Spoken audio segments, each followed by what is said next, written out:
Welcome to CPC's instructional video on how to properly install a multi-view post reflector to a square signpost. Here is what you will need to properly install your multi-view to a square signpost. Multi-view post reflector, nuts, bolts, nylon washers, and a pair of wrenches.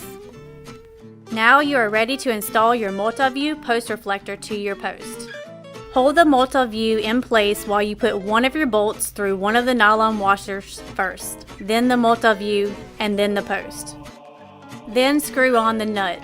You will need to do this for all the holes in the multi-view. Now that the multi-view is attached, it is time to snugly secure the post reflector to the post with your wrenches. Once the hardware is tightened, you are done installing your multi-view. We at CPC hope this video on how to install a multi-view to a square post was helpful. Be sure to check out our full line of low-cost MUTCD approved BrightMax products that CPC has to offer on our website.